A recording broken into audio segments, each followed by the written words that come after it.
Hey, it's Sri here. In today's video, I'm going to talk you through 5 important lessons that I've learned in my last 10 years being a relationship coach and working with women in troubled marriages. Now, before we dive in, I just want to announce that I'm opening up a few spots for my Authentic Relationship System training program, which is an incredible program geared towards helping you not only in your marriage, but also grow and develop and become the best version of yourself as well. So if you want to be a part of it, just make sure you click the link below in the description section that says book a call with me. Just click on that link, choose a time that works for you, and then I will contact you at the scheduled time just to see if you're a good fit for the program. And make sure you hit the subscribe button below and click on the bell notification so that you get notified every week when I release my latest videos, teaching you specifics about how to improve and save your marriage, how to really become the best version of yourself, and how to really learn about male psychology as well, and really get to understand the intricacies of the male mind. Now, if we haven't met before, my name's Sri Rajasekar, and I help women from all over the world to be able to create extraordinary marriages, but help them to really create inner healing from within, because I'm a firm believer that a relationship is there to help us grow as well. It's not just about the collective partnership that you have with your spouse. It's really about developing and bettering yourself as well in the process. Now, I've been a relationship and marriage expert for the last 10 years, and I can tell you now that in that time, I have seen it all. I've spoken to so many women who have been on the receiving end of infidelity. I have seen women who have been married to men who are porn addicts and who have other forms of addictions. You name it, I've seen it. So just thinking about all these clients who have created extraordinary success and what was it that they actually did, and how was it that they were actually able to experience such amazing transformations within themselves? I thought I'd take the time today to really work through and explain to you 5 important lessons that I feel are extremely important for you to understand so that you can start to begin to create the shifts that you need to in your marriage and within yourself as well. Now, the first lesson that I've observed that's been able to create extraordinary shifts and transformation, not only in marriages, but within my clients' lives themselves, is to find forgiveness. Now, that's a really, really tough place for a lot of people, because if your husband has gone off and he's engaged in some form of infidelity, or he's screwed you over financially, or he's just engaged in some really, really poor behaviors, then there's going to be every part of your mind, and rightly so, that's going to say there's no way on this earth that I'm going to find forgiveness in this man. Absolutely no chance. Zero. And I would understand that completely. But here's the thing. I've made mention of this before as well, is that Nelson Mandela said, resentment is like drinking poison and expecting the other person to die. It's not going to work for you in the long run. I get it. I understand it. I know that we live in a culture which is very much about an eye for an eye, and if someone does things, that they need to be brought to justice. But I really believe in the idea of forgiveness. Now, what I mean by this, it doesn't mean that we just let them off the hook and let them do their thing and just be like, yeah, cool, I'm really happy that you engage in that infidelity and so forth. Absolutely not. We're setting boundaries. We're making sure that we don't allow them to continue to treat us in a particular way. But the thing is that if we continue to hold that anger and that frustration and that resentment and that hurt and that pain, we're the only one that suffers. No one else suffers. You're the only one that will suffer in the process. And the chances are, if it's impacting you, then your behaviors are then going to impact other people, just purely because of the pain that you're in. And look, my heart goes out to you if you're in this situation, but I really, really do believe in the power of forgiveness. And for me, see, forgiveness is all about recognizing the innocence of someone else. And what I mean by that is, it doesn't mean that they're not guilty of the things that they've done. What it means is that they deviated from a clear-minded and loving place. And when they deviated from love, essentially, they're in a form of hallucination. Now, when individuals come into this world, they're not born cheaters or sociopaths or narcissists or anything like that. A lot of those behaviors are learned. They observe the surroundings that they're in. A lot of individuals have those deeper wounds of not being good enough or not feeling worthy or not being lovable and so on. And if you've held on to those wounds over and over and over again for a long period of time, guess what impact it's going to have on you? It's going to chip away at you and chip away at you. And that goes for your spouse as well.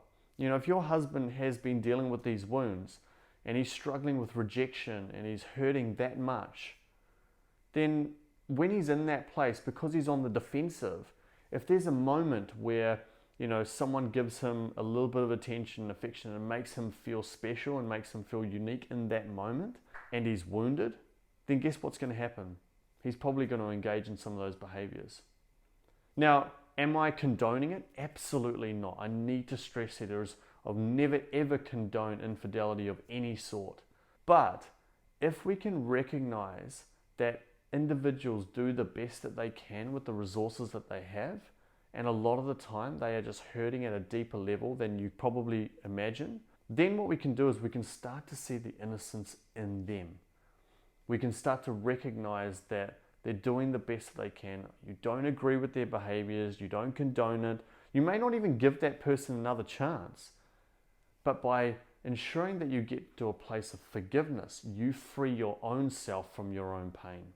And it's not an overnight thing, and it takes time, but I promise you, if you can have that intention of forgiveness, it's going to make a huge difference in the quality of your life. And I really do believe that it maximizes your chances of being able to save your marriage and create the healing within as well. Now, the second lesson that I've learned is to make sure that you don't get caught up in low-level controlling behavior. Now, once again, going back to the infidelity example, if your husband has done this to you, you're probably going to want to send him some text messages just really launching into him about how he could do this to you and F you and I hate you and all of those sorts of messages. You're probably going to want to do that. There might even be times you might want to even throw some plates at him because you're in so much pain. Now, I just want to stress here that you want to make sure that you're not operating at those lower levels, that you're rising above that. And it kind of touches on the first point that I made around forgiveness. You know, stepping into that level of forgiveness, stepping into an understanding place, stepping into an empathetic place. If you feel like you're not there yet and you don't feel like you can step into that place at this moment in time, that's okay. You know, maybe go and spend time at a friend or family's house just for a little while so that you can let the dust settle, you can let your emotions settle a little bit. And then from that place, you can start to gain a little bit of clarity. But if you're only focused on lower level controlling behaviors, I will assure you that in the long run, this will never help you, and it will result in more problems with your spouse, more problems in your family, and most importantly, it's going to be eating away at your sense of self. It's not going to allow you to be in a happy place at all. And once again, I get it. I understand how painful a lot of these experiences are, but I really want to encourage you to make sure that you're, engaging in behaviors that are good for your soul. Do things for you that are going to fill you up. Go and engage in some yoga classes. Go and do some meditation. Go and get the support of your family and friends. Go and seek out, professional help and so forth in order to be able to help you to grow as well. That's the higher level of behavior we want to make sure that we engage in. Because as soon as you start engaging those lower level behaviors, you're basically setting yourself up for a massive fall. And I really want to encourage you to stay away from that. Now, the third lesson I have learned in these 10 years is to make sure you recognize the gift in all of this. Now, once again, when you're in a lot of pain, the last thing you're probably going to be thinking about is, what's the gift in all of this? Now, I want you to just listen to me for a second here, because when I look at some of the individuals that I've worked with and the transformations that they've been able to make in their marriages and within themselves, every single one of them, in time, has ended up telling me that that particular experience was the turning point in their life as far as them forcing them to create the transformation from within. And the thing is that often in life, we get these experiences that we don't quite understand, we don't quite comprehend. But if we can recognize that there is a gift in all of this, that it's not that we're being punished or that, the universe or God is, pulling the strings and trying to hurt us, that it's actually serving us for our highest good, that this is actually a gift for us. If you can truly believe that, and even if it's just a little mustard seed of belief in it, if you can recognize that and recognize the gift in all of it, then I promise you that you'll be another one of those individuals that in the long run, you'll look back and you'll be like, even though going through that infidelity was so painful, just that experience forced me to learn the things that I needed to. Even if I think about, my previous relationship and the challenges that I had with my partner at the time, they were so difficult, and, I was in so much pain, and I absolutely hated every moment of it at the time. And I was thinking to myself, why is this happening to me? How did I attract this into my life? Why is the universe punishing me in all of this? And so on. And it used to just eat me up so much. But when I look back on that now, I am so, so grateful for everything that happened during that time, because it helped me to become the person I am today. It helped me to gain the maturity that I needed. It helped me to learn about myself. And to be perfectly honest, it kick-started my development as a person in terms of my spiritual growth. And for that, I am forever grateful. And so often the toughest times in our lives are the moment that actually creates incredible transformations and incredible shifts. So always recognize the gift in all of this. And when I think about the clients that I've had and the ones that have been able to create some extraordinary success in time, they always tell me that that moment was the turning point for them to be able to create shifts. Which then leads me to my fourth point, which is about making sure that you do the inner work. I don't just mean buying some clothes or watching a few TV serials on Netflix or any of that sort of stuff. Yes, sure, sometimes we have times where we need that, but I'm talking about doing the deeper stuff. Really understanding, what are your fears? What are your limitations? What are your deeper inner wounds that you're holding on to? How are you struggling on physical, mental, emotional, and spiritual levels? What sort of thought patterns do you get into on a daily basis? Do the challenges that you face in your marriage, are they also applicable in other areas of your life? Is the marriage simply a reflection of other problems that you've got going on within your own self? I know hearing this stuff might actually sound a little bit scary. I promise you though, it's not as scary as you think.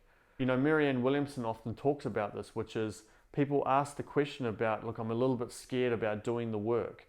And her response is that, sure, it might be a little bit scary, but what's even scarier is then having to live with it for the next 2 years, 3 years, 10 years, 20 years, 30 years, because at some point you're going to have to do the work. And either you do it now, or you do it in a year's time, or you do it in 5 years' time, or you do it in 10 years' time. But then you have to think about, if I don't do the work now, what is the compound effect in the long run? So for example, if I'm dealing with a whole bunch of fears and insecurities and emotional wounds that I'm holding on to in a lot of areas of my life at the moment, then what impact will that have on my life in 6 months?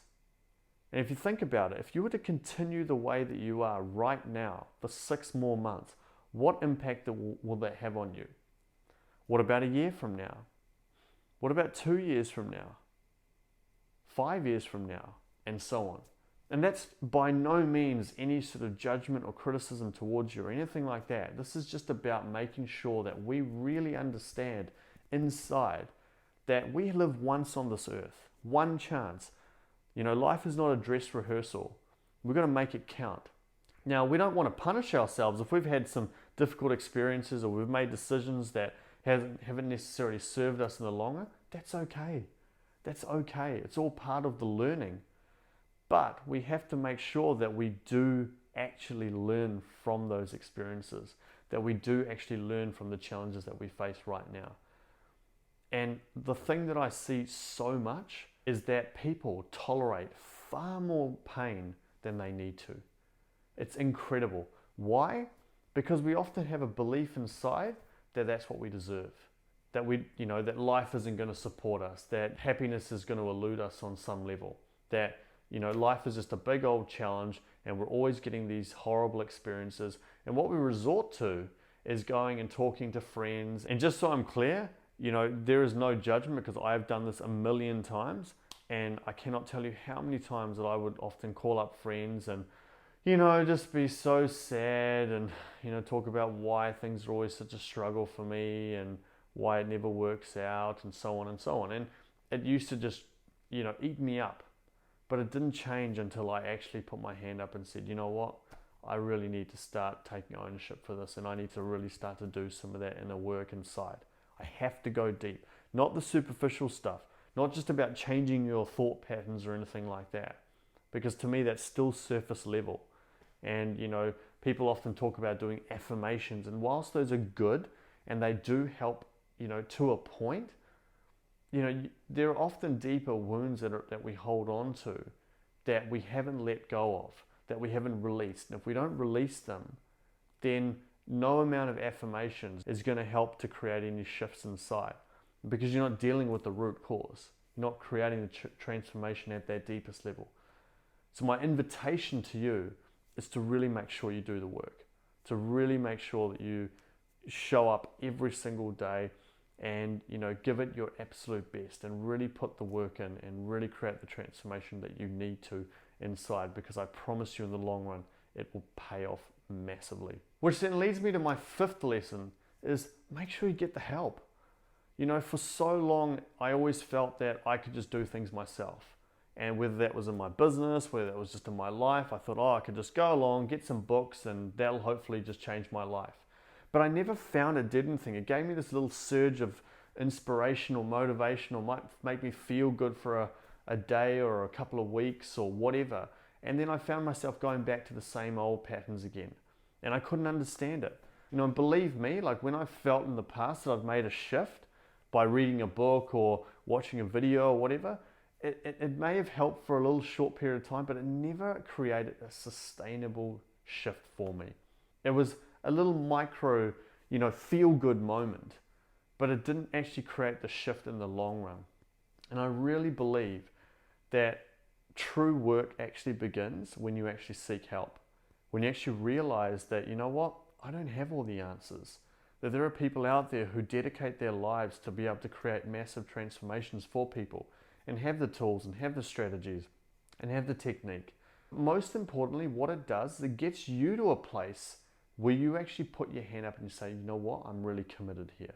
When we just dabble in our growth, watching YouTube videos or reading the odd blog posts or seeing, Facebook motivational quotes, those are all great and give you a little bit of a dopamine fix, but they aren't going to create the shifts in the long run. So you have to make sure that you go and get the right help. You've got to get the help that you need that's actually going to create shifts from within.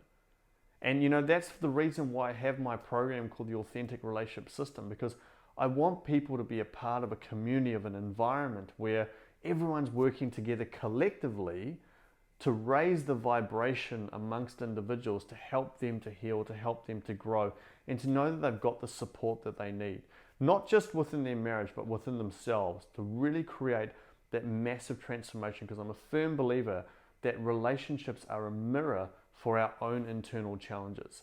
And when you can really create those shifts and that transformation from within, I promise you, your life will never be the same again.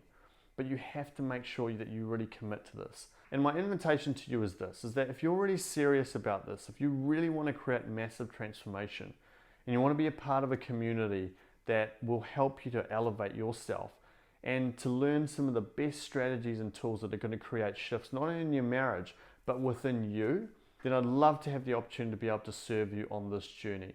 So all you need to do, just in the description section below where it says book a call with me, just click on that link, choose a time that works for you, fill out the short application form, and I will contact you at the scheduled time just to see where you are now, where you want to get to, and how we can bridge that gap in the shortest possible time. It's an amazing program. We've got so many people going through it at the moment who are absolutely loving it.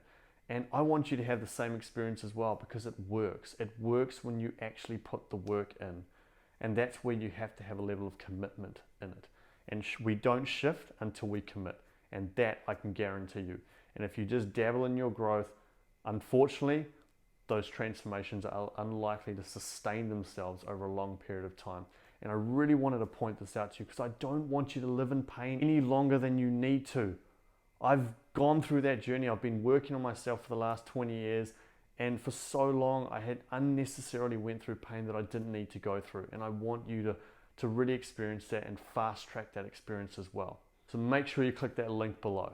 Thank you so much for watching this video. I hope you've enjoyed it, and make sure you comment below and just let me know what your biggest takeaway from today's lesson is. and I'll make sure I respond to your comments or questions as well. And if you've enjoyed this video, make sure you hit the like button below. If you want to get more videos like this, make sure you hit the subscribe button and click on that bell notification as well. And if you want to learn whether separation can save a broken marriage, just click on this video above. And if you want to learn whether men regret losing a good woman, just click on this video above. Thank you so much, and I'll talk to you in the next video.